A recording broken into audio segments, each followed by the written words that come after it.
them, starting with the creator of the Helliverse, Vivian Madrano.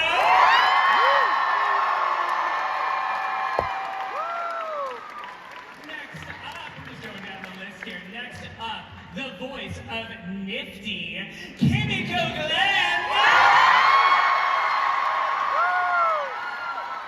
Followed by our beloved radio demon, the voice of Alistair, Amir Talai. Next up, the voice of Hell's famous porn star, Blake Roman, the voice of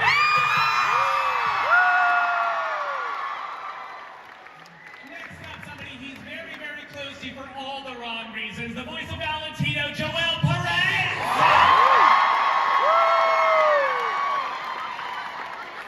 Our incendiary character, Cherry Bomb's voice, Christina Elabay. Do we need to order more fucking couches? The voice of both Sir Pentious and Adam, Alex Bregman.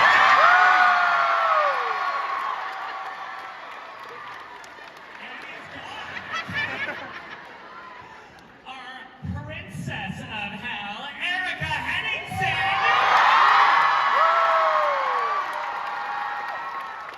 And her beloved girlfriend slash protector, Vaggie Stephanie Beatrice. And last but not least, our beloved composer, Sam Haft.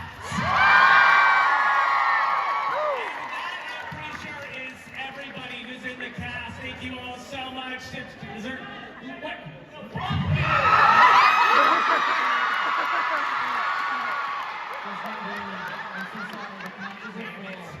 The couches are full. We only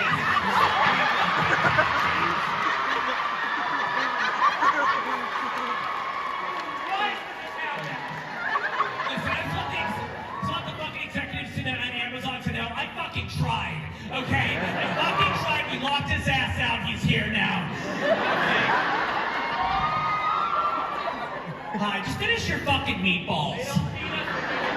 Okay, we thought we could distract him with balls, and it did not work. Anyway, hello, literally everyone. It is great to see you and have you all on this panel. This is fucking massive. So, usually we obviously me moderating this, I want to make sure that we stick to very professional questions having to do with the art of creating the show and all that good stuff. So we are going to start with this. Hello there. We're going to start with this. Obviously, a lot of you are very, very attracted to the characters on this show. Shock of shocks, it's an audience of monster fuckers. The first question I want to start out at, because I like to keep this interesting, you play characters that are a lot of people's, but hear me out. And I would like to go down the line and ask if you had a character early on in your discovery of yourself that was a character that was a, but hear me out. Yeah, that's right, Stephanie. That's how I do these panels. I am so sorry. She's right. I thought of like 8 immediately.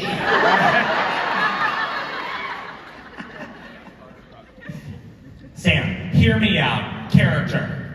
Oh God. Why did we start with me? Okay, I was not a child, but I will say, if I'm doing a hear me out cake, it's first going to be Dr. Hannibal Lecter. Which is more of a, he's a hot man. It's more of a personality hear me out.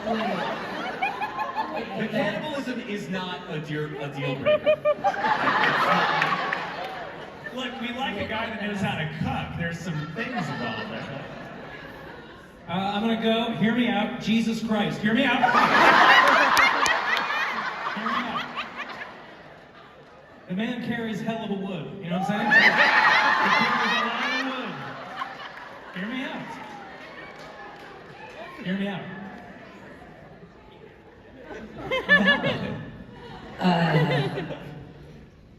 Jessica Rabbit.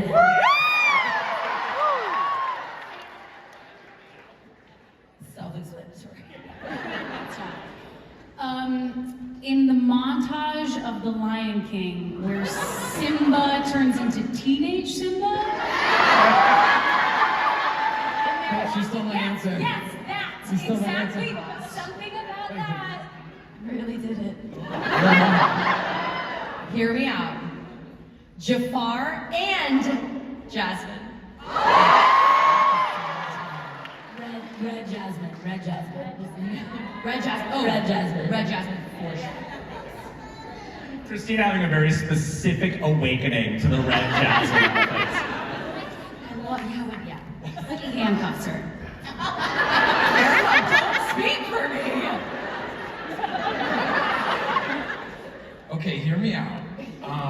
In a Goofy movie, there's the other guy who's into Roxanne, who tries to invite Roxanne to the dance. He's like, hey, in general, the character designs of that, everyone's just like very hot. Even the cheese whiz guy. Like, Yeah. Did any of you play Halo? Cortana was like my first kind of and I know she's an AI program, but like a hot lady in your head, like that's my dream. So the obvious answer as a Middle Eastern guy is Jasmine. But hear me out, and this is why we're perfect for each other, Erica. Nala. the eyes. The pinning down. The eyes. Pinning down, the looking up. There was no reason Disney had to give her such a sex face in that specific shot. I mean, okay, how about Mulan, but when she turns into a boy?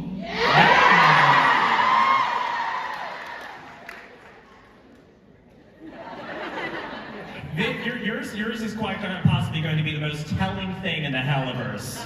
Well, and mine is obvious. It's like I will buy everything with this character on it. Jack Skellington.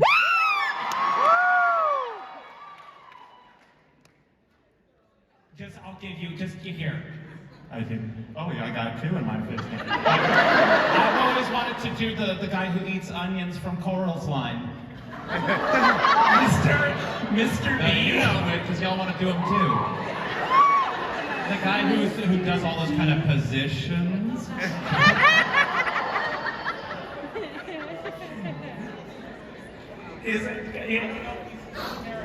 He's not American. No. He's various Middle Eastern European of some sort. Russian! He's Russian. He's Russian, but I can tell him where to sit still. This is for Erica and Stephanie because I so rarely get you together at these things. I know I adore you two together, and I adore Charlie and Vaggie together, and I know you both do as well. I would love you to describe the perfect date night between Charlie and Vaggie. You do yours and then I'll do mine. I think the perfect date night is for Charlie. Is she's planned like 7 activities, and Vaggie does all of them, and doesn't complain except maybe till activity number 7, and then it ends with 7 more nighttime activities. That was exhausting. My favorite date. I think I would make them. I would set up pajamas, like cutie jammies, and then we go in the we like watch movies, and then we have snacks. She's not allowed to get up. You're not allowed to get up. I get you whatever you want. I bring it to you on little trays and stuff. Maybe it's like themed with whatever movie we're watching. And then like when you start to get sleepy, then it's like time to go upstairs and and you don't have to do anything. That sounds perfect. I A think real that's a lot of pillow people's dream princess. date. Wait, can I go? Everybody wants a dream date with Vaggie. That sounds He's a amazing. caretaker. I love that. That was a question I just wanted for me. I don't care if anyone else enjoyed that, but It's going to be hard on his bank. We're getting towards the end of the year. A lot of people are putting their end of the year playlist together. So I am curious for your character. What would be your character's #1 song on your playlist? And this baby really wants to know the fucking answer to this question. So That's my stalker. So get out. Hey, into the mic. Hi, I'm sure you guys probably get this question a lot, but it's my first convention of playing your characters. I'm having to pretend I have these giant D's on my chest. She's breaking the news and breaking those bust sizes, but I'm trying to sound like I have to wait right here. I mean, I can answer quickly. My hardest part is warming up to do any voice, because all the voices I do are loud and gross. I have a question for you, Alex. Who do you do first, Sir Pentious or Anna? Oh, when we record, I do, I think I do Pentious first. I do anything Pentious Fizz first, because then I get back to the normal voice and it's a little easier because it's already warmed up high. So I'm already doing kind of the chainsaw, whatever you want to call it, up top. And then I can do more Adam-y kind of stuff at any time. So I think we try to knock it out first. I tend to dry out, especially if we're singing like Fizz or Pentious, and I will dry out quicker. Do you record Helena and Hazbin in the same session sometimes? We've done that once. No, I won. No, I don't think they're usually pretty separate. But They're separate, sometimes they'll be within a reasonable time. Yeah, we'll take a break. I'll take off the day. I'll put on another one, and all of a sudden, that's the hardest for me. Is just not fucking my voice up. Yeah. I think the hardest for me is because we do the Angel Dust lines, and then we oftentimes like go back and then do Egg Boy lines, and sometimes it just flips my brain a little bit from going like to hey Toots to like okay boss. Wait, did you say we have names? I have to hear. What did you say? You said we have names. We have names. Maybe that was for me. The hardest thing is, well, Richard Horvitz, who's our voice coach, voice director, has to tell me all the time, he's like, I think you're gonna pass out, so you need to breathe. Because everything Charlie does is really fast-paced and like high energy, and sometimes my shoulders get up here. And I think we've had some sessions where it's like, girl, your face is turning red. You need to breathe. So that's the hard part, but it's still fun. Thank you. Anybody else? We good. We're going on to the next one. Alex is telling me to continue onward. So next, Lucifer. First off, I would like to just thank Vivian for creating what I definitely want my afterlife to be like. Secondly, I hope this isn't a spoilery question, but can you explain what it is Lucifer's obsession with rubber ducks? Because I've had a headcanon that it's like he sees himself as an ugly duckling and tries to make the perfect duck. But I want it directly from you to know. See, that's great. I mean, if they're like, my diplomatic answer is always I can't say anything specific because you might see it in the show.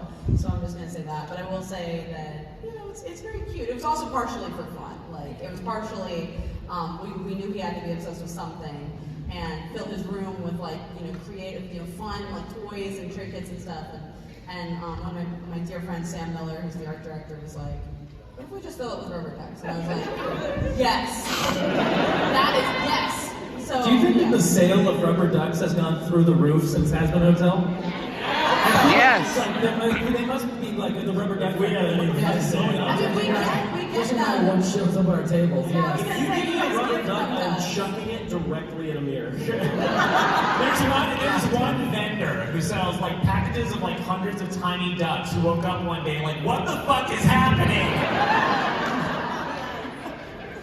Rubber duck event. Thank you so much. Thank you. Hi, thank you all just for the amazing work you do. Love both shows, just phenomenal. My question is for Erica and Sam. For Charlie and Lucifer's song, more than anything, what was that experience for you both? How was that like? Well, the first challenge of that song is it's wildly rangy, and I remember us for season 1 really going back and forth. I think we changed the key of that song like 4 or 5 different times because it really is like it runs a very, very wide range. And then it's also it was kind of a sleeper for me in that I wasn't thinking that it would have the massive kind of response that it had after the show came out. I tend to see these songs as they have like different lives. They have their first life when it's like, okay, the song is written, a second life once we hear them recorded with cast, and then a third life once you guys all sort of respond to them, and it's all about your reaction then. And as I've said to a couple people at the table today, the reaction that I've gotten for more than anything was a lot of people being like, wow, you have some unresolved dad stuff. Which, don't we all, just a little? Truly, we all do. And it's funny because I honestly feel like I had not put that together until everyone started saying it to me. So I feel like that is very much my experience with more than anything. Unless we have time. No. We're gonna leave it at that. That was Okay, thank you. Thank you so much. Next up. Hi y'all, my question is if your characters were in any other musical besides Hazbin Hotel, what musical would they be in? Beetlejuice. Beetlejuice.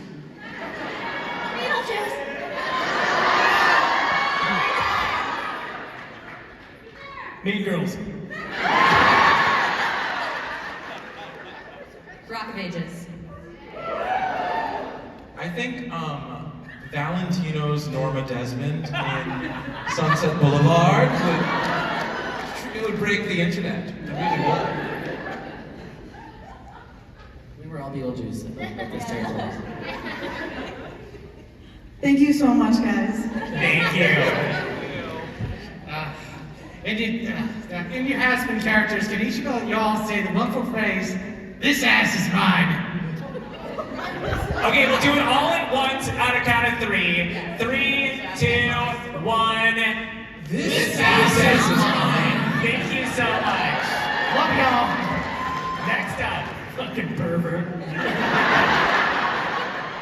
Hi, I'm Tina, and I wanted to thank you guys so much for the show. I watched it 3 weeks ago because of this con, and now I just can't shut up about it. I'm telling everyone I know that if Overlord's strength is based on how many contracts they have, that means an Overlord is solar powered. I'm so sorry. Okay, so my question God damn it. Okay, so my question is, what is your favorite little detail about the Helliverse that you're absolutely obsessed about? What's your favorite detail about the Helliverse? Yes, any detail that you like. The little things. And the big thing. Very selfish answer, which is I love that, like Lord of the Rings, the Helliverse, in terms of sort of the creation story in the first episode of season 1, talks about Lilith sort of singing power into hell, and I love that music has power, inherent power in this universe. Very selfishly, because it's very selfish. That is cool.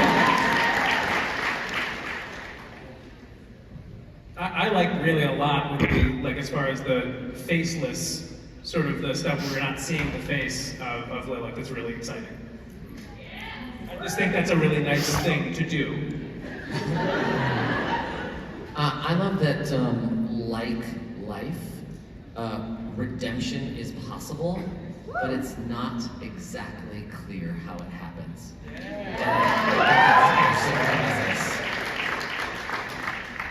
Brandon, you have an answer to this question. I like that all the characters are fuckable.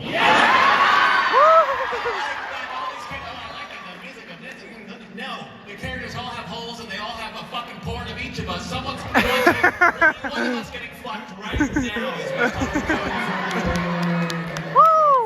Did you know that, Stephanie? Did you know there's porn of your character? There's porn of mine, I've heard it. Can we wait for the answer? I know. I've been trying to lock him the fuck out, okay? I'm sorry, we'll talk about this later. Don't talk, we're not allowed to bring up that name. Anyway, anyone else have to answer that question? I think that's that question. Nice job. Thank you. Tell Marvin I say hey. All right, so there is a Godzilla comic where basically Godzilla goes into hell. It's literally called Godzilla in Hell. And Yeah, we all know that. basically, he goes on a rampage through hell until eventually the forces of hell are like, you know what, it's not worth it. Leave hell and never come back. I'm not going to give away that much after there because it's super wild and it's super wild. But how would your characters react if they see Godzilla literally going on a rampage through hell? Fucking God, somebody find the ass Godzilla question. 3. Ooh, you're gorgeous. Do a job. Thank you. This is so not what I thought my adult life would be like. Nice job, Bugman. Thank you so much. Thank you. Next up. Shit. Good luck following up the Godzilla question. I don't really have a question, but I just wanted to say something I've written down that I wanted to say to all of you. I want to say thank you all. You take care of us, and I need you to never forget about taking care of yourselves as well. You all go out of your way to make us feel important, yet you all are important too. So never apologize for being human. You may voice, create songs, or even animate characters that come straight out of hell. But similar to what Lucifer said, more than anything, you will always be redeemable to me. So take your time and breathe. Aww. Also, Vivian, I've known your channel since I was in middle school, and I've watched you ever since. I'm currently 22, and I can't yell loud enough. Whatever troubles you are currently going through, I know you can get through it, and that is all I can say about that. If there is at least one question I can ask all of you, it is to always ask yourselves, did I take care of myself today? Because you all matter.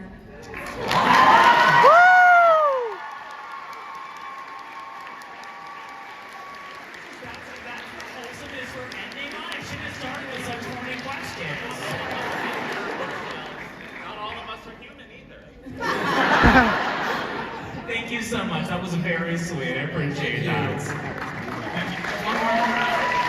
How much time do we have left here? How much time? Do we have time to banter? I just want to see what this word is. Asshole. We've been over this. You knew damn well what that sign was. Wait, do it again. Yes, asshole. Thank you. That one's... Okay, it's directional.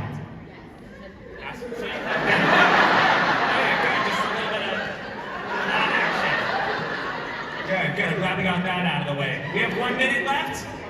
One question. Okay, one question. I just wanted to say to Alex Bartman, thank you so much yesterday for helping me with my panic attack that I was having when I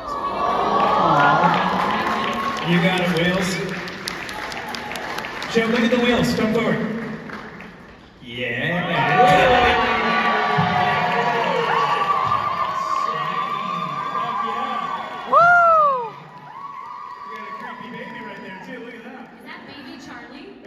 That's a creepy ass baby. It's a creepy little baby. It's beautiful, but it's creepy. And you're welcome. And my question is, do you guys want little glow-in-the-dark duckies? Obviously. 1, 2, 3. Yes. It's obvious, yes. Did you say...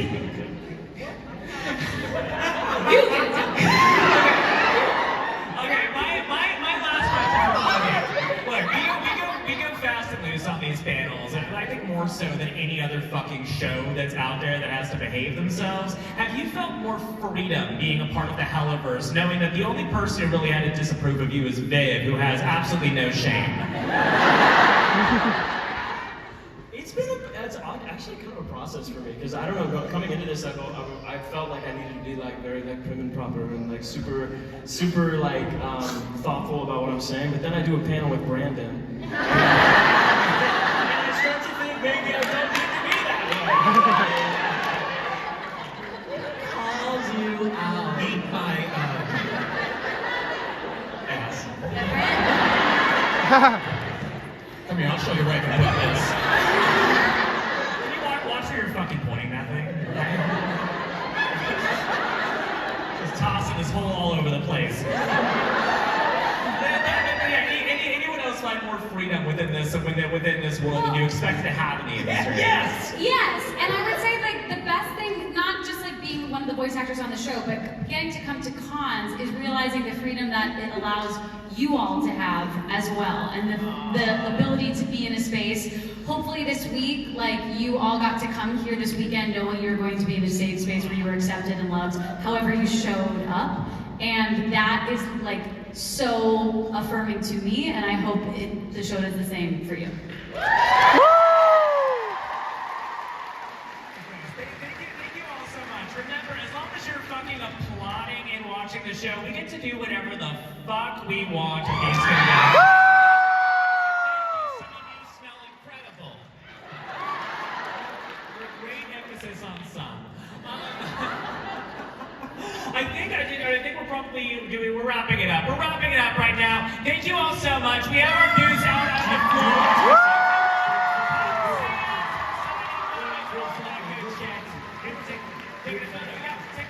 Take a selfie. We're gonna take a selfie with you guys.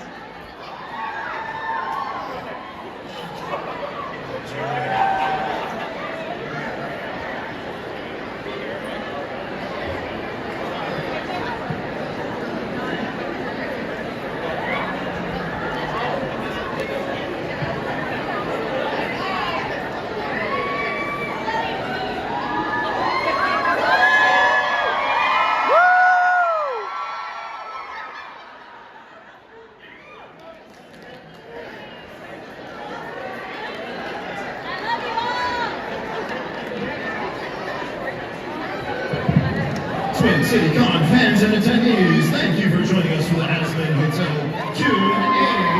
At this time, if you would like to exit, please make sure you gather all of your belongings. Look under your chairs, look on the back of your chairs.